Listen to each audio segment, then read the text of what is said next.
Welcome to The Goal. I'm Susan Cartmell. It says in the Bible, press on toward the goal, the prize of faith. What is that prize exactly? I always wonder. A lot of people come to a podcast on faith expecting that it'll be pretty predictable. But faith is changing too. And that's what we're talking about on this podcast, the ways in which faith is much more relevant to our lives than most of us realize. And today I want to talk about change itself. It's been quite a year for change. First we realized we needed to avoid human interactions. Then we couldn't hug our loved ones. We realized we couldn't listen to a choir or go to a concert or go to church or do any number of things that we did in a crowd. And then we had a summer where we figured out strategically how to be together outside, at least at a distance with a mask on, safely. But then things got worse in the fall and the winter.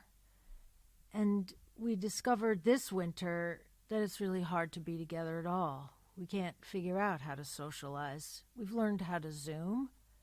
We've stopped taking trips. We avoid flying unless there's an emergency. We've adjusted to things we never imagined we'd have to adjust to. But we're not really done with change, because change is a part of life. There's no getting away from it, and there's no going back to normal, because what would normal look like anyway? And what people don't seem to realize, I think, is that change is part of the Bible.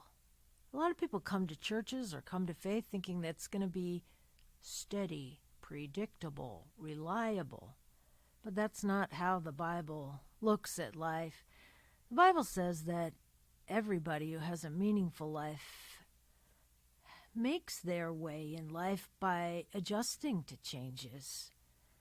Some of the biggest change agents in history were people like Jesus, Abraham, Moses, all of them on the move. All of them people who found meaning for their life by getting out and doing something new. There's a story in the Bible about Jesus at the beginning of his ministry. And he's had a lot of appearances. He's just sort of beginning everything in terms of public appearances. So he goes to the synagogue in Capernaum and has sort of mixed reviews there, but he heals a man. And then he moves on and he goes to Simon Peter's house in the same town and discovers that Simon's mother's sick, so he heals her. Then they have dinner together and word spreads that she's been healed, so after dinner, the whole place is packed. Outside the door, there's lots of people who've been brought there by their relatives because they need help and they need to be healed. So Jesus takes care of them, and then he sleeps there at Simon's house, and then next morning he gets up early and goes out to pray. For Jesus, going out to pray was like how some people go out for a morning jog. It was his routine. It was what he did. It was what fueled everything else for the day. So he's out there, and the disciples find him. They track him down and say, "Come on back. We got a whole nother crowd of people here that want you."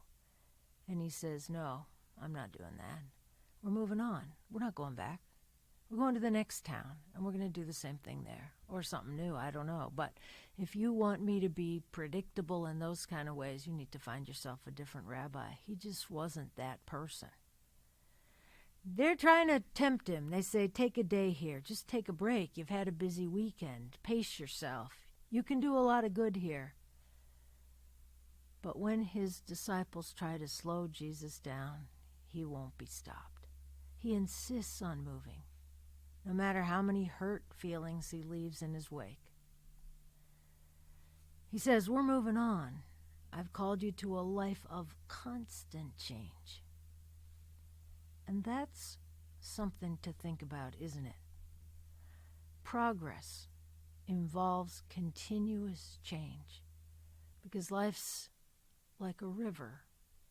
And the only waterways that are dead ones are the ones that are blocked and the ones that become stagnant. A good river keeps moving because there's life in the movement. A lot of us are fantasizing now about going back to normal. And as I sit here, I'm holding up the quote. It's with my fingers. Normal. Like it's some kind of cocoon you could crawl back into if you could figure out how to do that. But nothing's quite the way it was.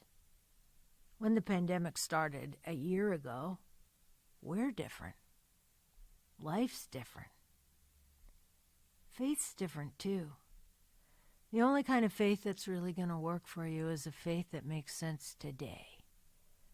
A faith that was essentially taking all of its inspiration from the Middle Ages only has so much to offer you.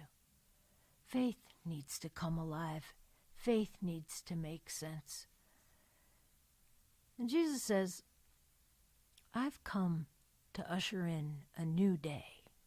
That means we're going to need to make changes in our world right now. Not for the sake of change, but because the world could be a better place.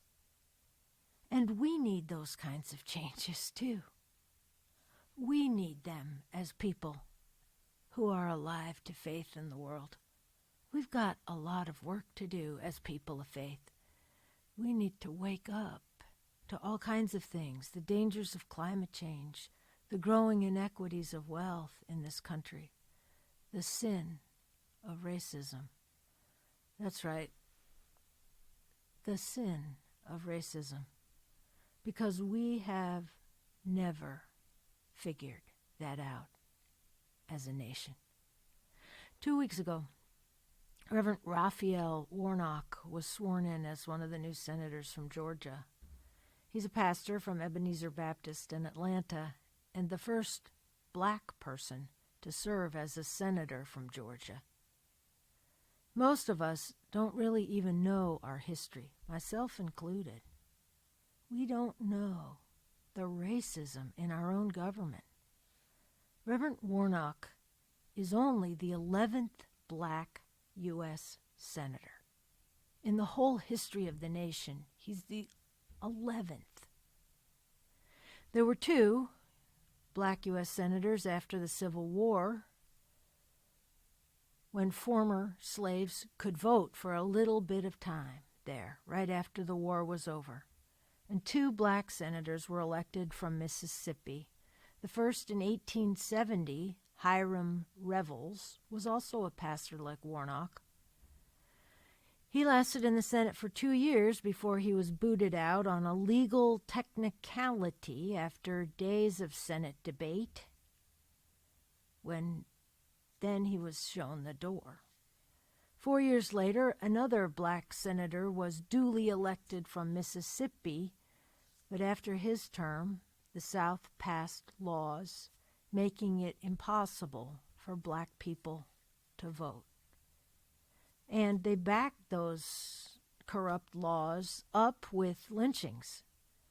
And anyone who was even suspected of doing anything rebellious was killed in a brutal way. So it took 86 years before there were any more black senators in the U.S. Senate. And the next one was Edward Brooks, who was elected from Massachusetts in 1967. He served 2 terms. He's actually the longest-serving black senator. Now, some people will say we don't need to think about racism. That's history. We fixed that. They might say, those racial demonstrations last summer were upsetting to people. We need to avoid that. We don't want to upset anyone. But think about it. Today, out of 100 senators, we only have 3 black senators: Tim Scott, Cory Booker, and Raphael Warnock. It won't be lost on historians that the day the Senate gathered to ratify a black woman, Kamala Harris, as vice president, it was the same day that a new senator of color was elected from Georgia, January 6th, 2021. Also the same day that people broke in to the Congress of the United States and went through the halls of Congress waving Confederate flags. This only happens in a nation where racism is alive and well. It's easy to say, oh, all the racists are in the South, but that would be wrong. We can find racism everywhere. We can find it in our families. We can find it in offhand comments at work from fellow workers and colleagues. We can find it in assumptions we make when we greet a stranger on the street. We can find it in comments that are made with friends in a circle on the beach. We have a long way to go here. Now, long ago, when Jesus told his disciples that, they really didn't want to hear it any more than we do. We have a lot of work to do as a nation. And I think if we really care about our country and we care about our faith, we need to think hard and long about what Jesus is calling us to do in this moment. I think he's saying, join me on this journey. Join me on this journey to bring a new day. And if you can't join me, get out of my way. Thanks for listening. I'm Susan Cartmell, and this is The Goal.